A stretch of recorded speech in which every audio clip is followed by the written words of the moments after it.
Regresé de sorpresa en la noche de Navidad y vi a mi hijo de pie en el balcón, mientras mi nuera brindaba y reía con sus padres.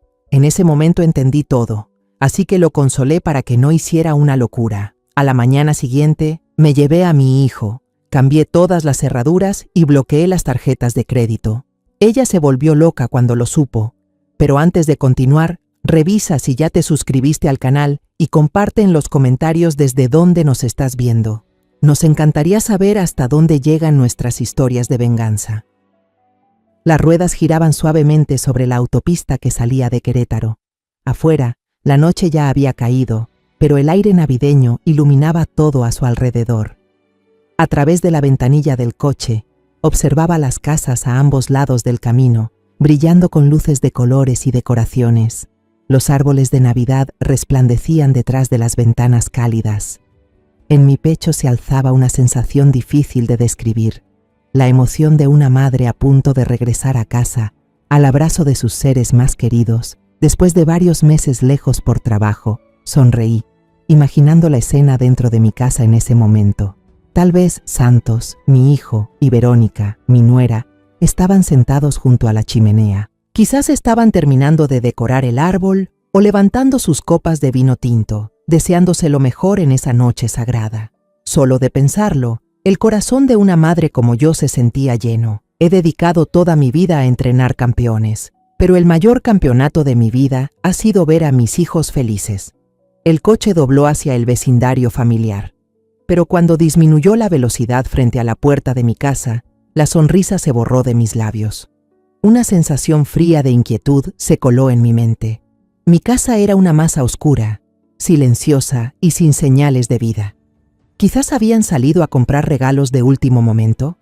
Me intenté tranquilizar, pero la incomodidad no desaparecía. Cuando metí la llave en la cerradura y abrí la puerta, una corriente de aire helado salió desde adentro, más fría que el viento cortante de la noche. La casa estaba vacía y fría. No había ningún árbol iluminado. No olía a pavo asado. No se oía música navideña. Solo oscuridad y un silencio tan denso que parecía capaz de tragarse cualquier sonido. La escena era completamente opuesta a la que había imaginado felizmente durante todo el camino. ¿Santos? ¿Verónica? ¿Hay alguien en casa? Llamé, al principio en voz baja, luego cada vez más fuerte, en medio de la desesperación. Pero la única respuesta fue el eco de mi propia voz. Mi corazón comenzó a latir descontroladamente. Saqué el teléfono con las manos temblorosas y marqué el número de Santos. La señal titubeó unos segundos y pasó directamente al buzón de voz. Debe habérsele acabado la batería, pensé, tratando de convencerme. Llamé entonces a Verónica, el tono sonó y sonó del otro lado, cada pitido más largo que el anterior, pero nadie contestó. El miedo empezó a apretar mi pecho. Volví a llamar a Santos una vez más. Y esta vez, en medio de aquel silencio mortal, escuché un sonido. Un timbre de teléfono débil, apenas audible, venía desde el piso de arriba. Sentí que el corazón me iba a saltar del pecho. Sin pensarlo un segundo, corrí escaleras arriba, con los pasos pesados sobre cada tablón de madera. La puerta del dormitorio de la pareja estaba entreabierta, y una tenue luz de la calle se filtraba por la rendija. Contuve la respiración y empujé suavemente la puerta. La escena frente a mis ojos me dejó paralizada. La puerta del balcón estaba abierta de par en par. Las cortinas de gasa blanca ondeaban violentamente con el viento, llenando la habitación de un frío que calaba hasta los huesos. Y entonces vi una figura delgada, vestida con un pijama ligero, de pie sobre la barandilla, de espaldas a mí. Era Santos. El viento de la noche giraba a su alrededor, moviendo su cuerpo frágil, todo su ser temblaba. Un grito de horror se me atascó en la garganta. Pero enseguida, el instinto de entrenadora, ese que había cultivado durante años enfrentando la presión y las crisis, despertó con fuerza, dominando el terror absoluto. No podía gritar. Un solo ruido inesperado podría significar el final de todo. Inhalé profundamente, obligando a mi pecho, que parecía a punto de estallar, a calmarse. El aire helado llenó mis pulmones, aclarando un poco mi mente. Empecé a caminar, paso a paso, despacio, procurando no hacer ningún ruido sobre el piso. Cada paso era como andar sobre una cuerda delgada, y al otro extremo estaba la vida de mi hijo. Cuando ya estaba lo bastante cerca para que pudiera oírme, hablé, tratando de reunir toda la calma y el calor que me quedaban en el cuerpo. Hijo, no hagas una locura. Ningún fracaso vale tanto como una vida. Santos dio un salto, como si una corriente eléctrica lo hubiera sacudido. Se giró lentamente. Su rostro estaba demacrado, pálido, con unos ojos vacíos, sin alma, como dos agujeros negros. Pero cuando esa mirada perdida me reconoció, un destello de sorpresa apareció, solo para ser reemplazado enseguida por una mezcla de dolor y desesperación absoluta. Parecía un niño al que acaban de atrapar haciendo algo malo, un niño perdido que por fin encuentra su refugio. El impacto lo desequilibró. Su cuerpo delgado tambaleó, a punto de caer hacia atrás. Sin pensar, me lancé como una flecha. En ese instante, el tiempo pareció detenerse. Solo recuerdo mi brazo extendiéndose, agarrando su muñeca y tirando de él con fuerza. Justo cuando sus rodillas cedían, cayó en mis brazos, y entonces su llanto, contenido durante tanto tiempo, estalló de golpe. Lo abracé con todas mis fuerzas, sintiendo su cuerpo tembloroso, y lo llevé al interior de la habitación. Cerrando de un portazo la puerta del balcón, guié a Santos hasta la cama. Parecía que toda su energía se había desvanecido tras ese estallido, y lo único que quedaba era un cuerpo agotado, tembloroso. Saqué una manta gruesa y lo cubrí con cuidado, intentando que aquel poco de calor espantara el frío que se había apoderado tanto de su cuerpo como de su alma. Estaba acostado con los ojos cerrados, pero yo sabía que no dormía. Sus pestañas aún se movían levemente. Ninguno de los dos dijo una palabra. En ese momento, cualquier pregunta habría sido cruel. Bajé a la cocina en silencio y preparé una tetera de té de manzanilla. Cuando regresé con la taza humeante, Santos ya estaba sentado, apoyado contra el cabecero.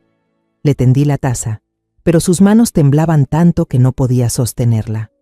No dijo nada, solo me miró con una expresión cansada, vacía, aunque en el fondo de esos ojos alcancé a ver un destello de gratitud. Yo tampoco pregunté nada, me senté en el borde de la cama. Tomé la taza por él y la acerqué suavemente a sus labios, dejándolo beber sorbo a sorbo. Después me quedé allí, a su lado, acariciando su cabello despeinado, como solía hacerlo cuando era un niño. El silencio nos envolvía, solo interrumpido por su respiración entrecortada y el silbido leve del viento tras la ventana. Al cabo de media hora, el cuerpo de Santos por fin se relajó. Se quedó dormido por el agotamiento, aunque no era un sueño tranquilo. Su respiración era irregular, cortada de vez en cuando por pequeños gemidos. Me senté en el sillón del rincón, observando en silencio a mi único hijo. A la luz tenue de la lámpara, su rostro se veía pálido y dolido, con profundas ojeras bajo los ojos, testimonio de muchas noches sin dormir. En esa quietud, miles de preguntas comenzaron a rugir en mi cabeza. ¿Dónde estaba Verónica en una noche tan importante como esta? ¿Por qué había dejado solo a su esposo en un estado tan lamentable? ¿Qué demonios había pasado? Tomé el teléfono y traté de llamarla otra vez. Lo mismo, timbrazos largos, sin respuesta. La luz débil de la calle entraba por la ventana y caía sobre las fotos alineadas en la mesa del tocador. Mis ojos se detuvieron en la foto de boda de ambos. En la imagen, Verónica sonreía radiante, recostada sobre el hombro firme de Santos. Mi hijo, entonces, parecía tan orgulloso y feliz, con la mirada llena de fe en un futuro perfecto. Luego, mis ojos se posaron en la foto de la inauguración del primer café de Santos. Los tres sosteníamos la cinta roja, yo en el medio, con los brazos rodeando a los dos. Aún recuerdo con claridad la sensación de ese momento. Una satisfacción absoluta, la certeza de haber cumplido bien el papel de una madre.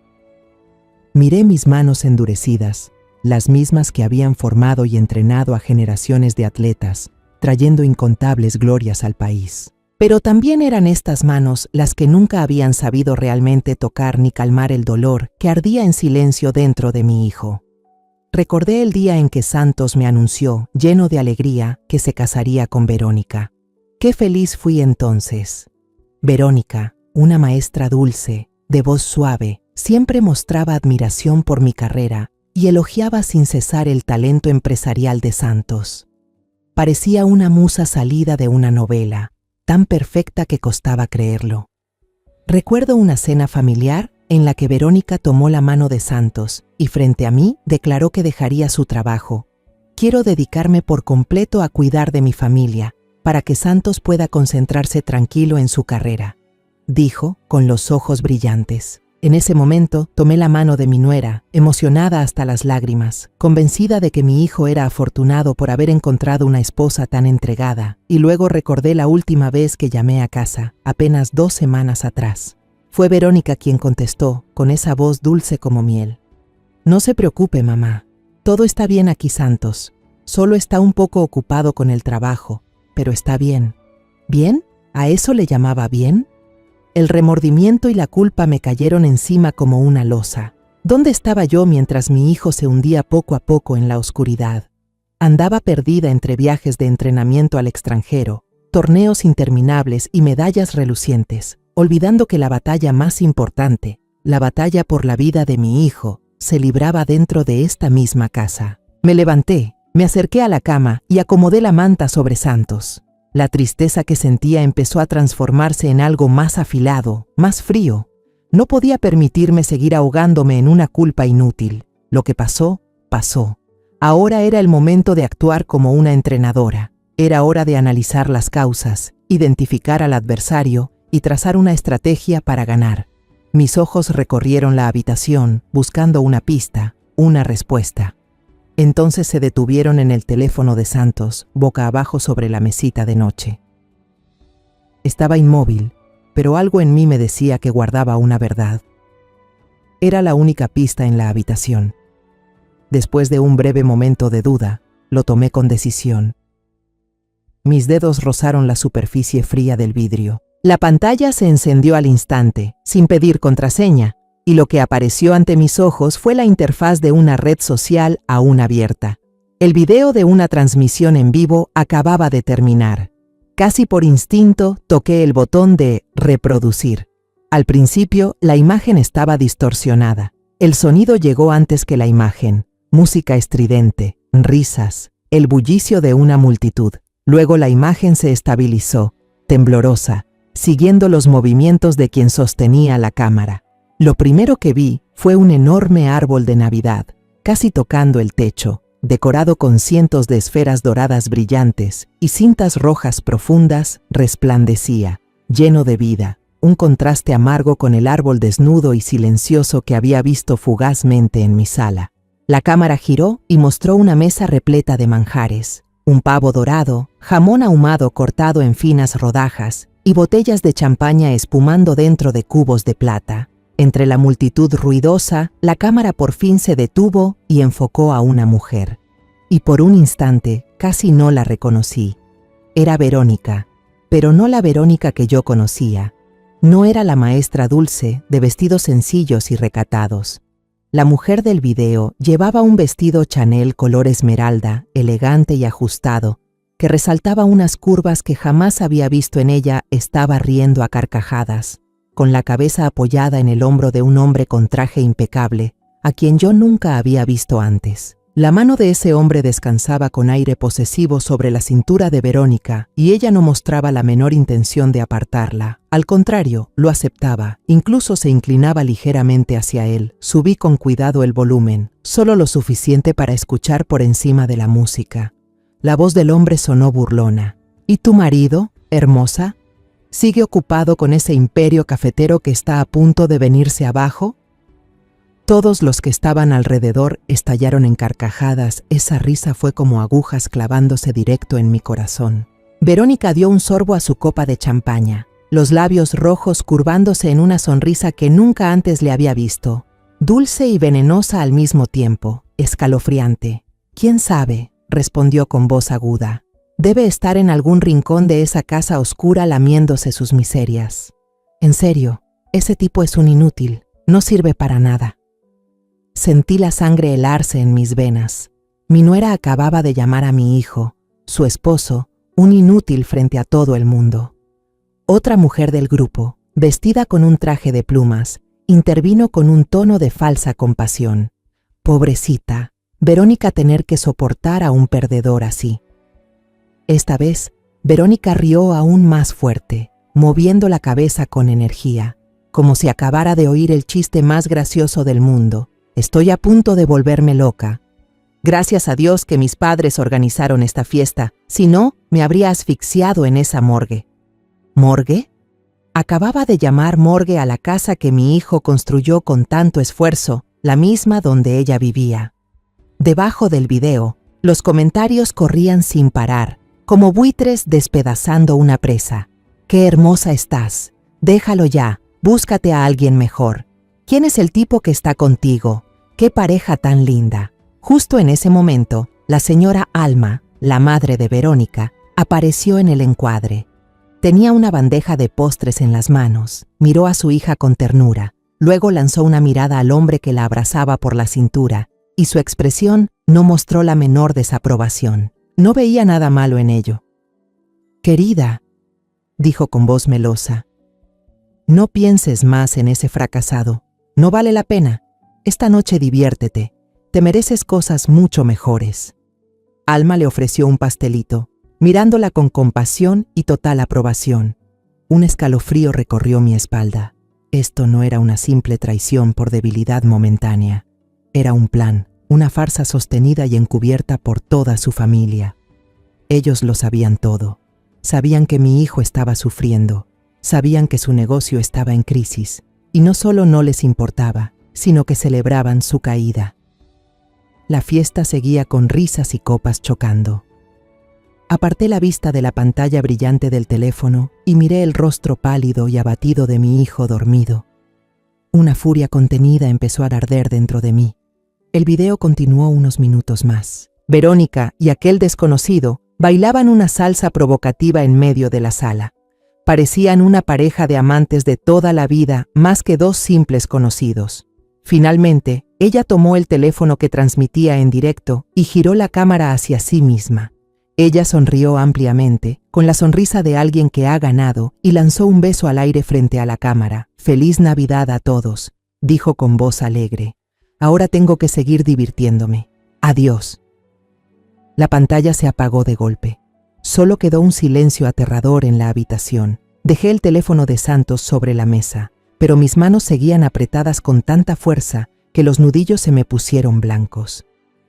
Ese teléfono ya no era un simple objeto inerte, era la explicación de todo. La explicación de la casa a oscuras, de la ausencia de Verónica y de la silueta de mi hijo sobre el balcón azotado por el viento. Todo estaba demasiado claro. Una ira fría me recorrió el cuerpo, borrando todo rastro de cansancio. No tenía tiempo para la debilidad. Tenía que actuar de inmediato. Con una determinación que hasta a mí me sorprendió, saqué mi propio teléfono del bolso. Mis dedos se movieron rápido sobre la pantalla. Abrí la aplicación de Facebook. El corazón me latía con fuerza mientras escribía el nombre de Verónica en la barra de búsqueda. Su perfil apareció y el video en vivo seguía fijado en la parte superior de la página, como un trofeo del que ella presumía con orgullo. Sin dudar un segundo, activé la grabación de pantalla. Luego, reproduje el video desde el principio. Ajusté el volumen con cuidado para asegurarme de que todo quedara registrado. Cada gesto provocador, cada palabra de burla, cada risa burlona de sus amigos y, sobre todo, cada comentario sarcástico que celebraba su traición. Todo quedó grabado. Cuando el video terminó, presioné «Guardar». Una copia irrefutable ya estaba a salvo en mi teléfono. Pero al mirar el rostro dormido y lleno de dolor de Santos, supe que eso no era suficiente. El video de la fiesta mostraba la traición, la crueldad de Verónica. Explicaba por qué mi hijo estaba tan desesperado, pero no explicaba el último empujón. ¿Qué pasó justo antes de que yo llegara? ¿Cuál fue la gota que derramó el vaso, la puñalada final que lo llevó a subir a ese balcón?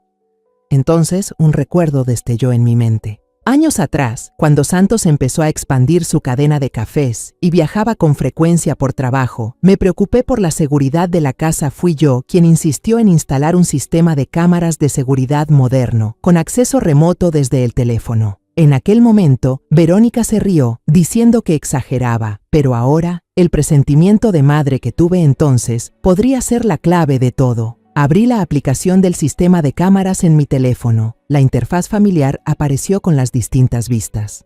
La entrada principal, la sala, la cocina. Seleccioné la cámara del salón y entré al historial de grabaciones. Sentí el corazón oprimirse cuando deslicé el dedo por la línea de tiempo, buscando el instante fatal. Me detuve en las 7:15 de la tarde, poco más de 2 horas antes de mi llegada. Presioné reproducir. El video comenzó.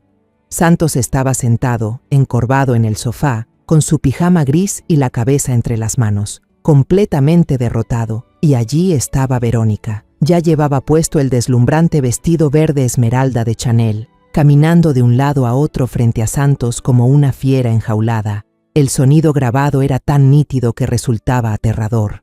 La voz de Verónica resonó, afilada como una cuchilla, sin el más mínimo rastro de dulzura falsa. «Mírate, mira la pinta patética que tienes, eres un fracasado», gritó, apuntándole con el dedo a la cara de Santos. «Renuncié a toda mi carrera como maestra, dejé todo para quedarme en casa apoyándote. ¿Y esto es lo que recibo a cambio? Un montón de deudas y una humillación insoportable. ¿De verdad te tragaste las promesas de esos tipos? ¿Tantos años en los negocios y sigues siendo tan ingenuo como para entregarles todo tu dinero a unos estafadores? ¿Ya ves lo imbécil que fuiste?» Santos levantó lentamente la cabeza, su rostro envuelto en sombras. Su voz salió ronca, débil, apenas un susurro desesperado. «Verónica, te lo ruego, solo dame un poco más de tiempo». Verónica soltó una carcajada cortante, una risa sin alegría, cargada de desprecio. «¿Tiempo? No tengo ni un segundo más para ti». Dio unos pasos hacia el armario, lo abrió de golpe y sacó un bolso Gucci de marca. Se giró, se plantó frente a Santos y lo miró desde arriba, con los ojos de quien juzga a una criatura insignificante. Luego soltó una frase helada, sin emoción, como si hablara del clima: «Si no puedes vivir decentemente, entonces muérete. No soporto ver esta miseria ni un segundo más». Dicho eso, se dio media vuelta, tomó el frasco de perfume del tocador y se roció un poco en las muñecas con total naturalidad. Después salió del cuarto y cerró la puerta de un portazo. El golpe final de la puerta sonó como una sentencia de muerte. En la pantalla, Santos permanecía inmóvil. Estaba quieto como una estatua, sin moverse un centímetro. Pasó mucho tiempo antes de que finalmente se pusiera de pie. Sus pasos eran vacilantes, sin rumbo, dirigiéndose hacia el dormitorio. El video terminó justo cuando su silueta desapareció del cuadro. Presioné pausa. Me temblaban las manos, no por miedo, sino por una furia que había llegado a su punto máximo. Guardé aquel video espantoso en una carpeta protegida de mi teléfono. Ahora lo tenía todo, todas las emociones, el dolor, la rabia, el arrepentimiento, se habían condensado en un solo propósito. No solo debía salvar a mi hijo de la desesperación, tenía que devolverle la justicia. Tenía que hacer que los responsables de llevarlo a este punto pagaran por ello. Tomé el bolígrafo y la pequeña libreta que siempre llevo en el bolso. A la luz tenue del celular, junto a mi hijo dormido, empecé a trazar las primeras líneas de mi plan de contraataque. Mi letra era firme y clara. Primer punto: llevar a Santos a un lugar seguro. De inmediato. Segundo punto: cortar todos los recursos de Verónica. Llaves, cuentas bancarias, tarjetas de crédito. Tercer punto: contactar al abogado Herrera. Cerré la libreta y la guardé. La noche aún era larga, pero en mi mente ya había comenzado el amanecer de la guerra. Esa noche no dormí. Permanecí sentada en el sillón, sin apartar los ojos de la figura de Santos acostado en la cama. Cuando los primeros rayos de luz navideña se filtraron por la ventana, supe que la oscuridad había pasado y que había llegado el momento de actuar. A las 5 en punto de la mañana me levanté. Cada articulación crujió por haber pasado tanto tiempo quieta, pero mi mente estaba más lúcida que nunca. Entré al baño, abrí el grifo del agua fría al máximo y me lancé varias veces puñados de agua a la cara. El frío helado me ayudó a mantener la concentración, a borrar las huellas del cansancio de la noche anterior. Bajé a la cocina. Preparé una cafetera de café bien cargado y me senté a la mesa, abriendo la libreta con el plan que había escrito bajo la luz amarilla. Revisé cada punto, añadí detalles, calculé los tiempos y el orden de cada paso. Cerca de las 7, cuando el sol ya se alzaba, entré al dormitorio, toqué suavemente el hombro de Santos para despertarlo. Abrió los ojos, con una expresión de confusión y desorientación grabada en el rostro. Miró alrededor de la habitación como si la viera por primera vez, como si acabara de despertar de una larga pesadilla. «Mamá», murmuró, la voz ronca por el llanto y el agotamiento. Puse una mano sobre su hombro, transmitiéndole un poco de fuerza. Mi voz fue firme, sin espacio para la duda. «Levántate, hijo, vístete. Nos iremos de aquí ahora mismo. No necesitas llevarte nada». No hizo ninguna pregunta.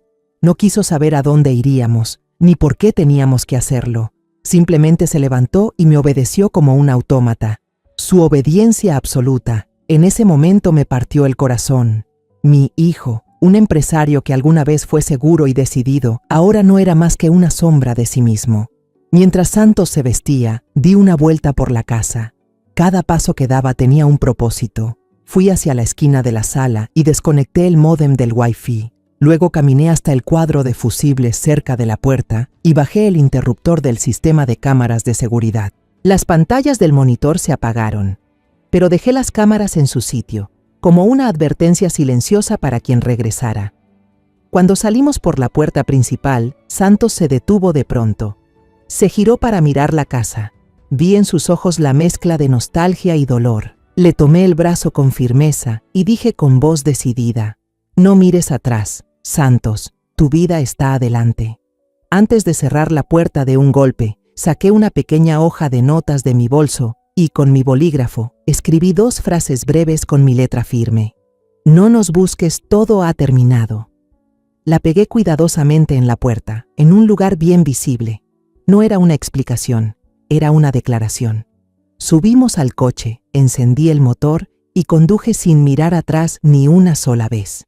El destino era mi pequeño departamento cerca del Centro Nacional de Entrenamiento Deportivo. Ese era mi refugio, mi fortaleza, un lugar que nadie conocía excepto Santos. Durante el trayecto, empecé a hacer llamadas. Me coloqué los auriculares Bluetooth, con las manos firmes en el volante. La primera fue para el cerrajero de confianza. «Señor Hernández, habla Ramírez. Le deseo una feliz mañana de Navidad. Tengo una urgencia. Necesito que vaya a mi casa en Polanco de inmediato». Cambié todas las cerraduras, desde la puerta principal hasta la trasera. Le transferiré el doble de su tarifa habitual. La segunda llamada, más importante, fue para el abogado de la familia, Herrera, licenciado Herrera. «Disculpe por molestarlo en el día festivo. Soy Silvia Ramírez. Necesito que me ayude con algo de máxima urgencia. Congele de inmediato todas las cuentas bancarias a nombre de Santos Ramírez». «Sí, incluyendo las tarjetas de crédito adicionales a nombre de Verónica Rojas». «Le dije que lo haga ahora mismo, licenciado». Cuando llegamos a mi departamento, todo estaba en orden. Era un lugar pequeño pero limpio, organizado, impregnado del aire disciplinado de una atleta. En las paredes colgaban fotos de generaciones de alumnos y medallas que brillaban bajo la luz de la mañana. Le entregué a Santos un conjunto de ropa deportiva limpia. «Ve a ducharte, hijo. El agua caliente te ayudará a despejarte».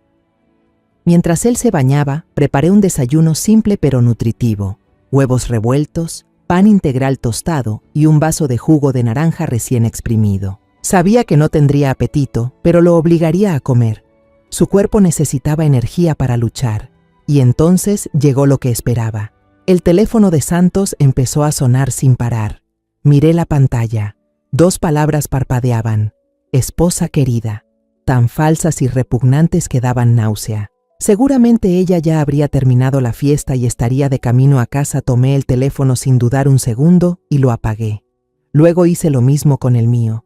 A partir de ahora, el silencio sería nuestra arma. Nosotros decidiríamos cuándo la comunicación podría volver a comenzar. A primeras horas de la tarde, después de casi tener que usar mi autoridad para obligar a Santos a terminar su modesta comida, decidí que había llegado el momento de enfrentar la tormenta. Me senté en el viejo sofá, respiré hondo y encendí mi teléfono. Inmediatamente empezó a vibrar con fuerza. La pantalla se iluminó con decenas de notificaciones de llamadas perdidas y mensajes acumulados. Todos de un solo nombre, Verónica. Abrí la bandeja de mensajes con calma. Tal como lo imaginaba, las palabras que aparecieron eran una muestra perfecta de su evolución emocional. Al principio, los mensajes sonaban confundidos, tratando de parecer inocentes. ¿Dónde está, mamá? ¿Santos? ¿Estás ahí? ¿Por qué no puedo entrar a la casa? Mamá, ¿qué pasa? La puerta está cerrada con llave. Cuando no obtuvo respuesta, su tono cambió. Se volvió impaciente y exigente. ¿Qué clase de juego es este? ¡Abran la puerta ahora! Santos, contesta. ¿Qué diablos estás haciendo? Y finalmente, cuando la realidad sobre los nuevos candados y las cuentas congeladas empezó a hundirse en su cabeza, la máscara amable se rompió por completo. Los últimos mensajes estaban llenos de rabia y veneno. ¿Así me pagan lo que hice por ustedes? Dile a Santos que es un cobarde miserable. Vieja maldita, ¿qué le hiciste a tu hijo? Te vas a arrepentir. Leí todo, de principio a fin, sin sentir nada. Ni sorpresa, ni enojo. Todo estaba previsto. Esa era su verdadera cara, la de alguien que solo muestra su naturaleza cuando tocan sus intereses. Alrededor de las 4 de la tarde, mientras revisaba los archivos de evidencia en mi teléfono, apareció un mensaje de una vieja amiga de la Federación Deportiva. Era un enlace de Facebook acompañado de una breve línea llena de preocupación. Silvia, ¿qué está pasando con tu familia? Un escalofrío me recorrió la espalda. Sabía que este era su siguiente movimiento. Toqué el enlace. En la pantalla apareció un video nuevo, transmitido en vivo hacía más o menos una hora. Verónica. Estaba de pie frente al portón de nuestra casa, ese portón de hierro que ahora le resultaba ajeno. Ya no llevaba el elegante vestido Chanel de la noche anterior. En su lugar, vestía ropa sencilla. Su maquillaje perfecto se había corrido entre lágrimas. El elaborado moño de su cabello estaba suelto, despeinado por el viento de la tarde, dándole un aire frágil, triste, completamente de víctima. Una actriz consumada. Lloraba ante la cámara, con voz temblorosa y entrecortada. Amigos, no sé qué hacer. Se secó las lágrimas con la mano. Yo solo fui a la cena de Navidad con mis padres, y cuando volví, mi suegra y mi esposo cambiaron las cerraduras, me echaron de la casa. No contestan el teléfono, no responden mis mensajes. ¿Qué hice mal? Solo quería una Navidad en familia. El video se propagó a una velocidad impresionante. Las redes, con su curiosidad morbosa y facilidad para indignarse, estallaron de inmediato. Miles de comentarios aparecieron en cuestión de minutos, apuntando contra mí y contra Santos. ¡Increíble! ¡Qué suegra tan cruel! ¡Qué esposo tan irresponsable! ¿Cómo puede tratar así a su mujer en Navidad? Pobrecita, fuerza. Las mujeres debemos ser fuertes. Me llamaron la bruja vieja celosa de la felicidad de su nuera. Y a Santos lo tildaron de hombre débil dominado por su madre. Vi toda su actuación sin inmutarme. Mientras más grande fuera la tormenta, más estruendosa sería la verdad cuando saliera a la luz. Entré de nuevo al perfil de Verónica para confirmar una última cosa. Tal como imaginaba, el video en vivo de la fiesta de anoche había desaparecido sin dejar rastro. Ella la había borrado, tratando de eliminar las pruebas de su infidelidad y sus palabras venenosas. Pensaba que era lo bastante lista como para cubrirlo todo, pero no sabía que yo ya tenía una copia perfecta. No actué de inmediato. Esperé una hora más. Quería que su obra teatral llegara al punto máximo, que los insultos dirigidos a mí alcanzaran su cúspide, que su imagen de víctima se difundiera lo más posible. Luego, cuando el momento fue el adecuado, inicié sesión en mi cuenta de Facebook, una cuenta que casi nunca uso. No escribí un largo texto para justificarme o contar mi versión. Mi estrategia no eran las palabras, sino las pruebas. Solo escribí una frase breve, directa y llena de intención. La verdad siempre tiene más de un ángulo. Este es el ángulo desde las cámaras de mi casa. Debajo de esa frase, subí 2 videos al mismo tiempo. El video 1 Era la grabación del live stream en la fiesta, que alcancé a grabar justo a tiempo. Le puse un título simple pero contundente: La Nochebuena de mi nuera mientras su esposo estaba solo en casa. El video 2 era la grabación extraída de las cámaras de seguridad, mostrando toda la conversación aterradora antes de que ella se marchara. El título era aún más frío: Las últimas palabras antes de que se fuera. Al principio, mi publicación solo recibió unas pocas reacciones de amigos cercanos, pero luego alguien notó la conexión entre mi publicación y el video de la víctima de Verónica. Empezaron a compartirlo. 1, luego 10, luego 100. En menos de 30 minutos, se convirtió en una bomba que explotó en pleno centro de las redes sociales. El mundo virtual se tambaleó. Las mismas personas que hacía unos minutos nos insultaban a Santos y a mí con las palabras más crueles, ahora se daban la vuelta por completo. Los nuevos comentarios aparecían a una velocidad vertiginosa. No lo puedo creer. Dios mío, así que esta es su verdadera cara. ¡Qué mujer tan cruel! Su esposo casi muriendo en casa y ella de fiesta como si nada. Esa frase entonces debería morirse, da escalofríos. Eso es incitar al suicidio. Así que esta es la verdad. El hashtag #Verónica la traidora comenzó a subir al tope de las tendencias nacionales. Apagué todas las notificaciones del teléfono sin leer ni un solo comentario más. Ya había lanzado mis cartas más fuertes. Ya había encendido la llama. El resto se lo dejé al público, a esas mismas personas que tan rápido nos habían juzgado, para que ahora fueran ellas mismas las que dictaran sentencia. A la mañana siguiente me desperté más temprano que de costumbre. Al salir a la sala, vi que Santos ya estaba despierto. Ya no estaba encogido en la cama. Estaba sentado junto a la gran ventana, mirando en silencio hacia el campo de entrenamiento a lo lejos, donde los jóvenes atletas comenzaban sus ejercicios matutinos. Su espalda se veía un poco más erguida que el día anterior, pero aún transmitía una soledad que dolía. Preparé una taza de café negro y la coloqué en la pequeña mesa a su lado. «Ya lo sabes, ¿verdad?», le pregunté suavemente, rompiendo el silencio. Asintió, sin apartar la vista del paisaje. «Lo vi todo anoche, después de que tú te dormiste». Su voz era plana, sin emociones, como si hablara de otra persona.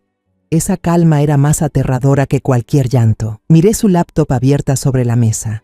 La pantalla seguía encendida, mostrando mi publicación de Facebook.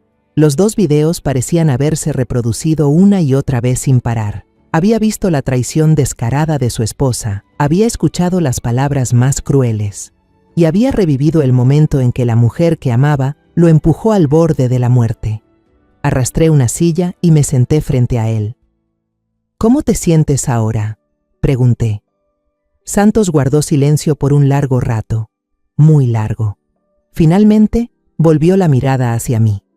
Sus ojos estaban rojos por la falta de sueño y por haber llorado en silencio, pero ya no estaban vacíos ni sin vida como aquella noche. En cambio, había en ellos una herida profunda, un dolor de traición grabado en la mirada, y entre ese dolor se colaba una chispa de rabia que recién comenzaba a encenderse. «Me siento como un idiota, mamá», dijo con voz ronca. «Un idiota que confió en la persona equivocada». En ese momento, mi teléfono vibró. Era un número desconocido.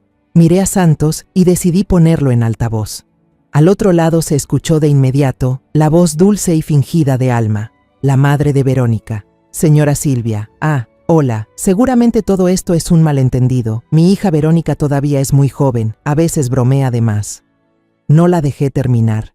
Mi voz salió helada, afilada como una navaja. «Buenas noches, señora Rojas».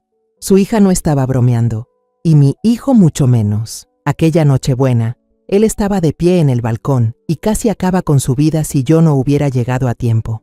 ¿Lo entiende? No vuelva a llamarme nunca más. Colgué sin darle la oportunidad de seguir con sus mentiras.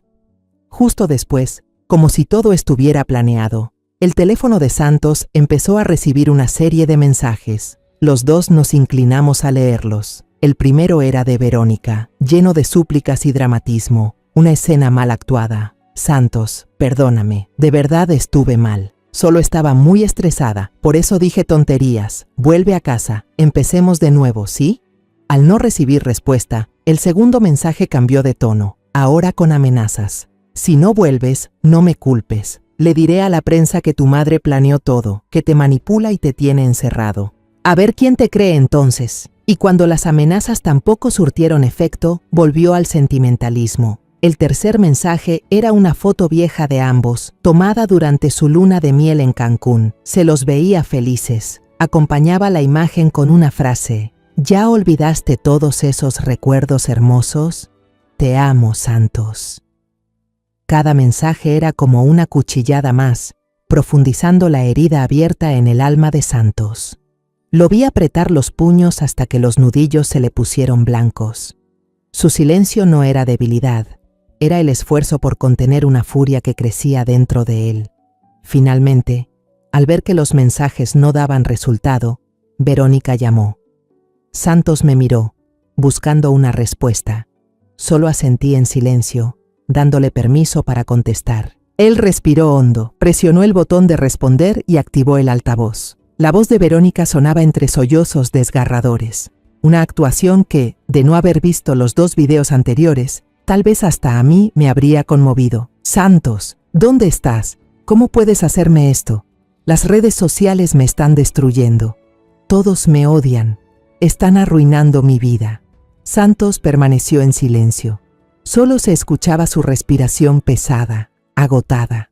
Su silencio pareció despertar a la bestia que Verónica llevaba dentro. Su voz cambió de repente. Ya no había llanto ni dulzura, solo veneno, desprecio y la misma arrogancia de los videos de la cámara. ¿Quién te crees para hacerme esto? Eres un fracasado. ¿Me oyes? Un fracasado. Sin mí y sin mi familia detrás, no eres nada.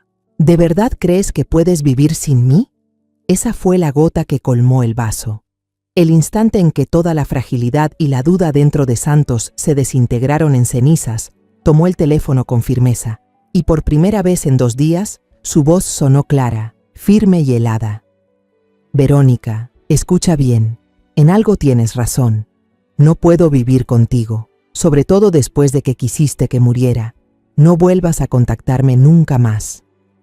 Mi abogado será quien se encargue de eso. Colgó la llamada. Justo después, con total calma, fue a la agenda y bloqueó el número de Verónica y de todos los miembros de su familia. Cada movimiento fue firme, sin titubeos. Se volvió hacia mí y en su mirada vi a otra persona. Una mirada llena de determinación, una llama encendida de nuevo entre las cenizas. Mamá, quiero divorciarme, cueste lo que cueste. No voy a permitir que esa mujer destruya mi vida ni un segundo más. Puse mi mano sobre su hombro. Esta vez no para consolarlo, sino para mostrarle mi apoyo, mi respaldo. Volví a ver al hijo fuerte que alguna vez conocí, al joven empresario que dirigía una cadena de cafeterías famosa en toda la ciudad. Estaba realmente despierto.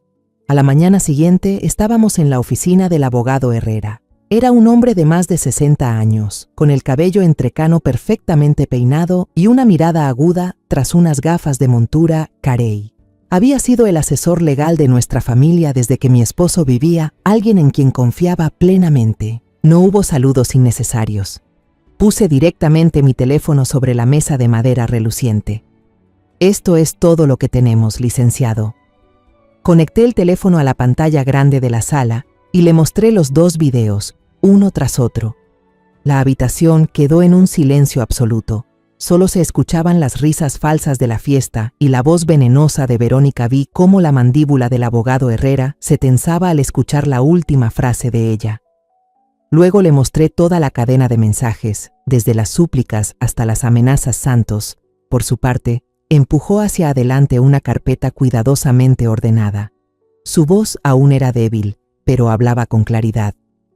Este es el informe financiero de la empresa de los últimos 6 meses, que muestra las dificultades que he tenido. Y aquí están las recetas de los ansiolíticos y el diagnóstico de trastorno de ansiedad que el médico me dio hace 3 meses. El abogado Herrera revisó todo con atención y meticulosidad. Leyó cada línea, volvió a mirar los videos. Finalmente, se recostó en la silla, se acomodó las gafas y nos miró fijamente. «Señora Silvia Santos», dijo con voz grave y firme, Esto no solo es una prueba perfecta para el divorcio, es una evidencia clara de abuso psicológico sistemático y, más grave aún, de incitación al suicidio. No solo pediremos el divorcio, haremos que ella se quede sin nada, sin un solo peso del patrimonio común. Ese mismo día, el abogado Herrera redactó la demanda de divorcio unilateral, citando como causa el colapso mental severo del esposo provocado por el abuso psicológico y las humillaciones de la esposa, que lo llevaron a tener pensamientos suicidas. Cuando Verónica y su abogado recibieron la demanda, reaccionaron con furia, se negaron a firmar y, según la ley, se programó una audiencia de conciliación obligatoria. En esa reunión, Verónica volvió a interpretar el papel de víctima. Llevaba un vestido negro discreto, maquillaje suave y los ojos hinchados. Lloraba. Pedía perdón a Santos una y otra vez, diciendo que todo era culpa del estrés de su esposo, de la presión que ella misma soportaba. Su abogado insistía en que los videos habían sido editados y manipulados por una suegra resentida, que quería separar a la pareja. Santos, siguiendo las indicaciones de Herrera, permaneció en silencio. No miró a Verónica. Su mirada estaba fija en un punto vacío de la pared. Cuando el mediador le preguntó si quería decir algo, él giró lentamente la cabeza, la miró directamente a los ojos empapados en lágrimas y respondió con una sola frase, fría y tajante: «No tengo nada más que decirte». La conciliación fracasó. El caso fue llevado oficialmente a juicio. El día de la audiencia, la sala estaba llena de periodistas y curiosos.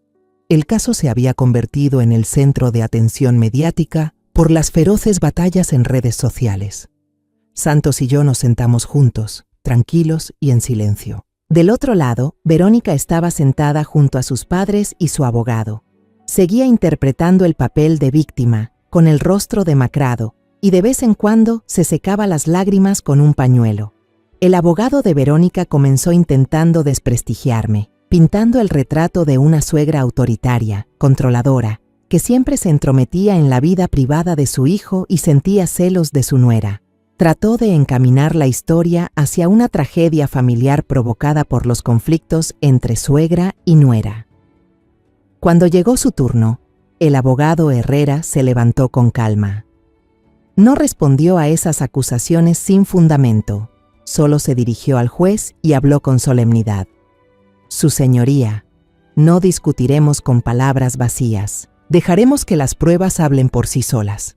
El video de la cámara de seguridad se proyectó en una gran pantalla en medio de la sala del tribunal. De repente, todo el espacio quedó en silencio absoluto. Se escuchó la voz de Verónica gritando: «Mírate, eres un fracasado». Y finalmente, la frase mortal: «Entonces muérete», que resonó en las paredes. Vi a doña Alma, la madre de Verónica, inclinar la cabeza sin atreverse a levantar la mirada. Se oyeron murmullos de asombro entre el público. A continuación, se reprodujo la transmisión en vivo de la fiesta. Cuando apareció la imagen de Verónica riendo coquetamente junto a un hombre desconocido, llamando a su esposo un inútil y a su casa una morgue, su rostro se puso blanco como la ceniza. Ya no pudo seguir actuando. La máscara se había roto por completo. El abogado Herrera también presentó el testimonio del psicólogo, quien confirmó que la depresión aguda de Santos era consecuencia directa de la presión prolongada dentro del matrimonio. Cuando el juez se volvió hacia Verónica y preguntó si tenían algo para refutar, su abogado apenas logró ponerse de pie y balbuceó que su clienta había actuado en un momento de pérdida de control y falta de dominio emocional, una defensa débil y sin sentido. El juez no tardó mucho en deliberar. El fallo fue emitido de forma rápida y clara. La solicitud de divorcio unilateral de Santos fue aprobada de inmediato. Dado que las acciones de Verónica fueron consideradas la causa principal y directa de la ruptura irreparable del matrimonio, no tendría derecho a ninguna parte de los bienes adquiridos durante la convivencia. Además, debía pagar todos los costos judiciales. Al escuchar la última parte, Verónica se desplomó en la silla, cubriéndose el rostro con ambas manos. Miré a Santos. En su expresión no había alegría ni satisfacción de un vencedor, solo una sensación inmensa de alivio, como si se hubiera quitado de encima un peso que lo oprimía desde hacía mucho tiempo, un peso que casi lo arrastró al abismo. Después del juicio, regresamos al departamento en silencio. El breve alivio en el rostro de Santos cuando se dictó la sentencia se desvaneció pronto, reemplazado por un vacío total. La batalla legal había terminado, pero ahora debía enfrentarse a un campo de guerra aún más brutal, las ruinas de su propia vida.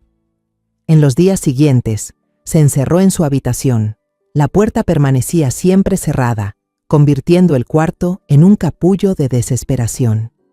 No quería hablar y apenas comía. Había ganado el juicio, pero se sentía el perdedor más grande. Durante el proceso, la marca de café que había construido con tanto esfuerzo terminó declarando la quiebra. Los amigos del mundo empresarial, quienes antes lo alababan, ahora lo evitaban por miedo a verse envueltos en el escándalo. Había perdido a su esposa, su carrera y su reputación. Sentía que lo había perdido todo.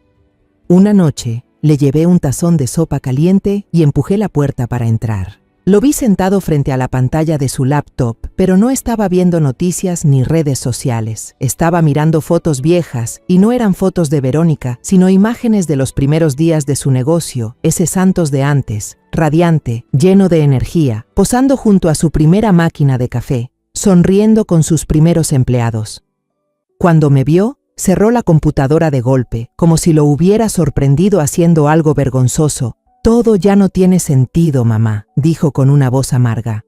Al escucharlo, supe que las palabras de consuelo serían completamente inútiles. El consuelo es para la tristeza, pero mi hijo estaba en un pozo profundo de autodestrucción. No necesitaba un hombro débil, necesitaba un golpe, necesitaba un cambio radical, necesitaba una entrenadora. A la mañana siguiente, el reloj acababa de marcar las 5. No toqué la puerta. Entré directamente a su habitación y abrí las cortinas de golpe, sin previo aviso. La luz del amanecer inundó el cuarto, dándole de lleno en la cara cansada. «Arriba, en 5 minutos te quiero en el gimnasio. Ponte la ropa deportiva que dejé en la silla». Santos me miró confundido, entrecerrando los ojos. «Mamá, yo…» Lo interrumpí. Mi voz ya no era la de una madre, sino la de una entrenadora antes de un partido, sin espacio para excusas. Nada de peros. Puedes seguir hundiéndote en este cuarto o levantarte y pelear allá afuera. Tú decides. Me miró sorprendido por mi cambio repentino, pero en su mirada quizá reconoció esa misma disciplina férrea con la que lo crié cuando era niño. A regañadientes se levantó y se puso la ropa.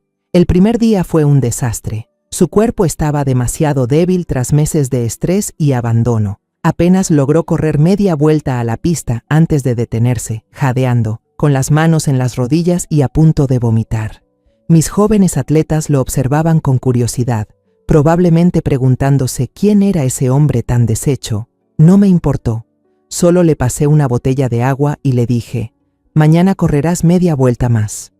Le impuse un horario estricto, casi militar, llenando cada espacio de su día para que no tuviera tiempo de sumirse en la tristeza. A las 5, despertarse. A las 5:30, entrenamiento físico. A las 7, desayuno. A las 8, lectura. Le di libros sobre filosofía estoica, psicología de la recuperación y la fuerza de voluntad humana. A las 12, almuerzo. Por la tarde, me ayudaba en el centro. A las 6 de la noche, cena. A las 9 de la noche, a dormir. Nada de televisión, redes sociales ni alcohol. Las comidas que le preparaba no eran sus favoritas, sino las mejores para su cuerpo. Pechuga de pollo hervida, brócoli al vapor, arroz integral. Al principio protestó, diciendo que no podía ni tragar. Solo puse el plato frente a él y le dije: «Si no comes, no tendrás fuerzas para entrenar mañana». Al final, cedió.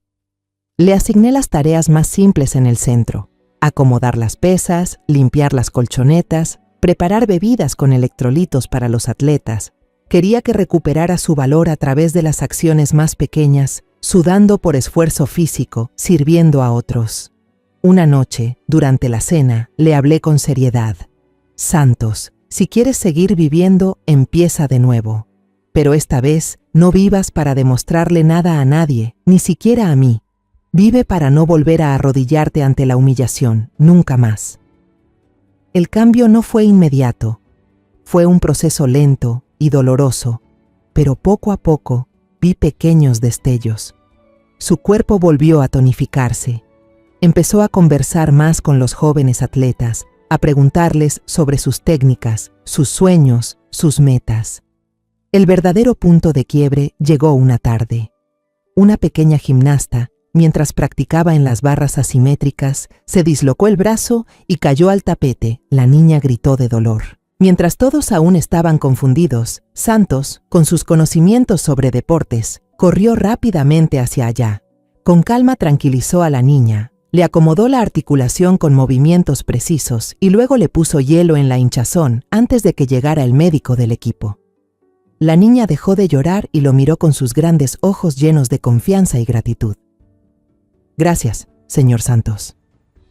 Esa noche, por primera vez en muchos meses, vi una sonrisa en su rostro.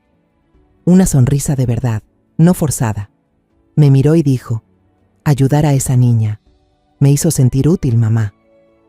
Al escuchar esas palabras, supe que mi hijo había encontrado un nuevo camino.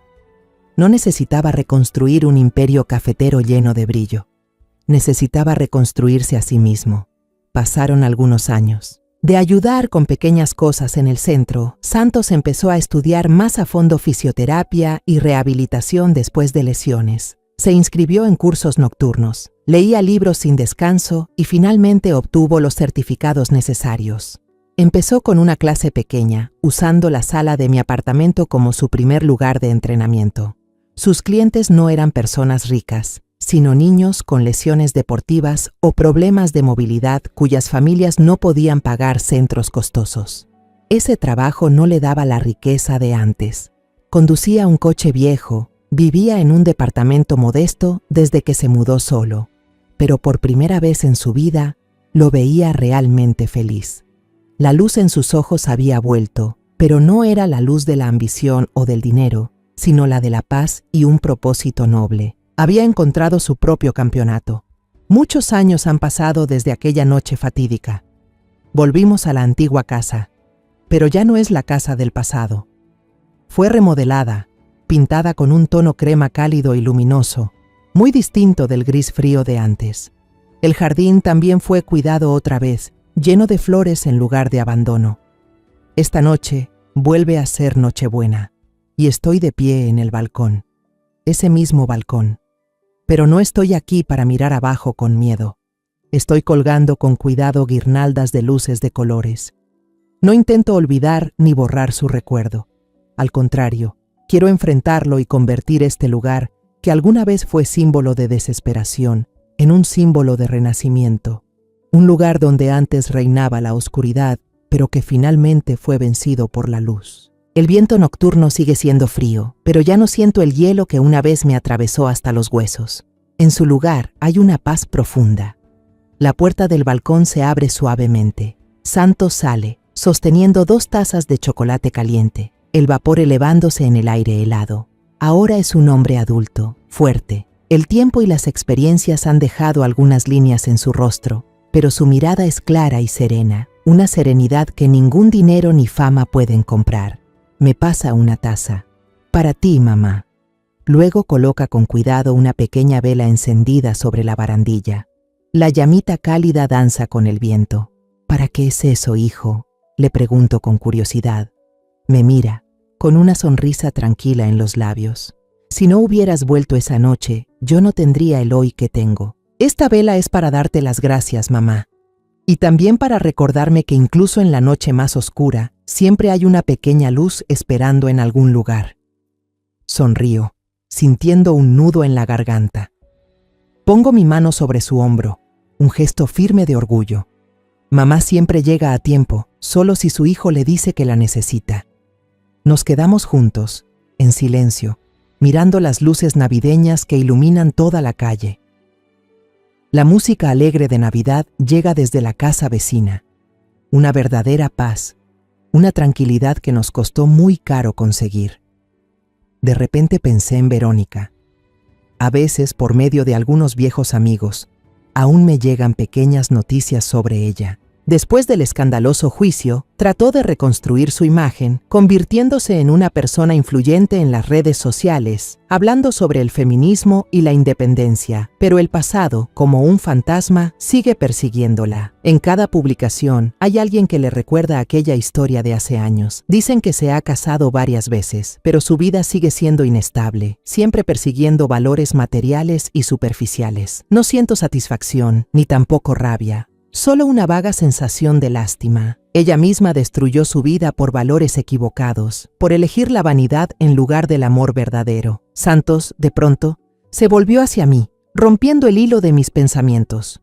«Mamá, ¿alguna vez te has arrepentido de lo que hiciste? ¿De haberlo hecho público? ¿De haber llevado todo tan lejos?» Miré la pequeña vela que ardía con fuerza contra el viento. «No, Santos, ni por un segundo me he arrepentido». Me giré hacia él, mirándolo directamente a los ojos, explicándole, y también reafirmándome a mí misma. La venganza no era el objetivo final. No se trataba de sentir placer al ver sufrir a alguien. Lo que hice fue por justicia, para que el equilibrio se restableciera, para que tú pudieras salir de esa oscuridad sin sentirte una víctima pisoteada, para que pudieras seguir adelante con la cabeza en alto, sin volver a temer a tu propia casa, ni a tu propio pasado. Él asintió en silencio, escuchando con atención. Luego apretó suavemente mi mano. «Ya lo entiendo, mamá». Desde dentro de la casa llegaban las risas y las voces alegres de los niños. Hoy, Santos había invitado a algunos niños del centro de rehabilitación, donde trabaja, a celebrar la Navidad con nosotros. Esta casa, que alguna vez fue un mortuorio frío y vacío, ahora estaba llena de vida y risas. Un niño de unos 7 u 8 años corrió hacia el balcón y tiró de la mano de Santos. «Tío, venga, vamos a cortar el pastel. Es enorme». Santos soltó una carcajada, una risa genuinamente feliz. Le revolvió el cabello al niño. «Está bien, ya voy». Me miró una última vez antes de entrar, con una mirada llena de amor y gratitud infinita. Luego se dio vuelta y entró en la casa, sumergiéndose en la luz cálida y las risas cristalinas de los niños. Me quedé sola en el balcón, sorbiendo un poco de chocolate caliente. El sabor dulce y amargo se deshacía en mi lengua. La pequeña vela seguía encendida, titilando con firmeza. Aquella trágica noche de Navidad me dejó una lección profunda. A veces, el amor de una madre no siempre es ternura, sino la fuerza necesaria para romper las cadenas. La crueldad que abre el camino hacia un nuevo comienzo. Y esta noche, entre la luz de las velas y las risas infantiles, por fin tuvimos una Navidad verdaderamente en paz. La historia que acabas de escuchar ha sido modificada en nombres y lugares para proteger la identidad de las personas involucradas. No la contamos para juzgar, sino con la esperanza de que alguien escuche y se detenga a reflexionar. ¿Cuántas madres están sufriendo en silencio dentro de su propio hogar? En verdad me pregunto, si tú estuvieras en mi lugar, ¿qué harías? ¿Elegirías callar para mantener la paz o te atreverías a enfrentarlo todo para recuperar tu voz? Quiero saber tu opinión, porque cada historia puede convertirse en una vela que ilumine el camino de otro. Dios siempre bendice, y estoy segura de que la valentía nos llevará a días mejores. Por ahora, en la pantalla final dejaré 2 de las historias más queridas del canal. Estoy segura de que te sorprenderán. Gracias por quedarte conmigo hasta este momento.